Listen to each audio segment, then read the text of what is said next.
For decades, the magic formula for making our computers more powerful was pretty simple. Just make the transistors smaller. But we are getting incredibly close to a fundamental physical limit. We're about to hit a brick wall, and it means the very foundation of our digital world is going to have to change. And hey, don't just take my word for it. This isn't some dramatic headline I made up. It's a direct quote from a recent scientific review. The experts are basically saying it out loud. We are hitting a wall. So this isn't about some small incremental improvement. We're talking about a full-stop moment that's forcing a complete revolution in how we design computer chips. I mean, that's the billion-dollar question, isn't it? It's the central problem facing the entire tech industry, affecting everything from the phone in your hand to the massive data centers that run the internet. And the answer is going to define the devices we all use for the next generation. To really get why this is all happening right now, we've got to take a quick look back at the one simple rule that has pretty much governed the world of technology for more than 50 years. You've probably heard of it, Moore's Law. For half a century, it's been this incredible, relentless engine of progress. It's the reason that smartphone in your pocket is literally millions of times more powerful than the computers that sent humanity to the moon. But that engine is really starting to sputter. See, as we try to shrink these transistors down to the scale of just a few atoms, we start running into some very real and very messy physics problems. So here's the bottom line. The smaller we make these tiny on-off switches, the worse they get at, well, actually switching. They become leaky and unreliable. The best analogy is a faucet that just won't stop dripping. That constant drip, that's wasted energy, it's creating tons of heat, and it's absolutely killing your device's battery life. The old way of doing things is officially broken. So if you can't build out anymore, what do? You build up. The industry's solution is as elegant as it is revolutionary. The transistor is finally going 3D. This comparison here explains the new architecture perfectly. It's called gate-all-around, or GAA for short. In the old 2D design, the gate, that's the on-off switch, just sat on top of the channel.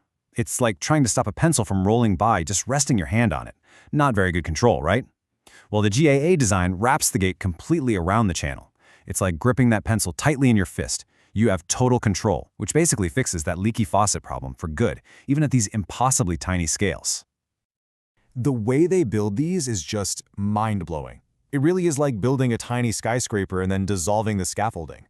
First, they stack these alternating, super thin layers of two different materials. Then, a chemical process completely etches away those sacrificial layers, leaving behind these perfect, suspended silicon nanosheets just kind of floating there. And finally, they form the gate material all around them. It's an absolutely brilliant piece of engineering.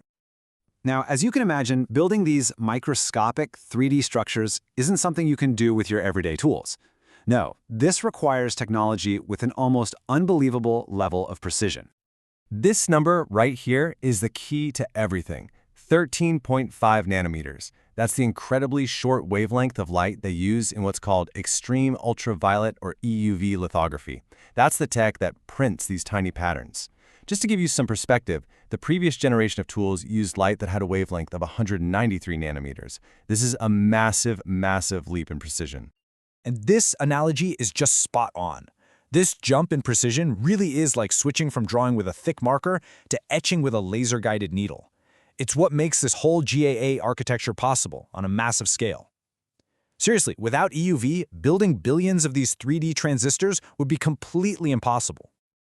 Okay, so we've got the new 3D architecture, and we've got the super precise tools to build it. So what comes next? Well, a flat-out, high-stakes race between the world's biggest chip makers to see who can master this new technology first. Let's take a look at the timeline, sort of a scoreboard for this race. Samsung actually jumped out to an early lead, getting its GAA chips into mass production way back in 2022. But as you can see, Intel and TSMC are right on its heels, rolling out their own advanced GAA processes this year and into next. Now here's a really important thing to keep in mind when you hear about this race. Those node names, like 3 nanometer or 2 nanometer, they're not really a literal measurement of anything anymore. They've kind of become marketing terms, like model years for a car. A much better metric is transistor density. And this chart, even though it's from a few years ago, shows you why. Intel's 10 nanometer process actually had a higher density of transistors than both TSMC's and Samsung's 7 nanometer processes. So yeah, the name definitely doesn't tell the whole story. And when we look at the official roadmaps, wow, the competition is only getting more intense. All three of these giants have incredibly aggressive plans to keep shrinking and improving their GAA technology, pushing towards what they're calling 1.4 and even 1.0 nanometer nodes by the end of the decade. So what comes after GAA? Is there just another brick wall waiting for us around the corner? Well, researchers are already working on some truly mind-bending ideas for what could be next. And we're talking about some really radical ideas here. Things like tunneling FETs, which actually use quantum mechanics to become incredibly efficient. People are exploring brand new materials to move beyond silicon altogether. And maybe the most wild idea is integrating photonics right onto the chip. That means using beams of light instead of electricity to move data around at incredible speeds. These aren't just small improvements, they are entirely new ways of thinking about what a computer is. So, the race to get past the end of Moore's law, it isn't just about making smaller, faster chips anymore.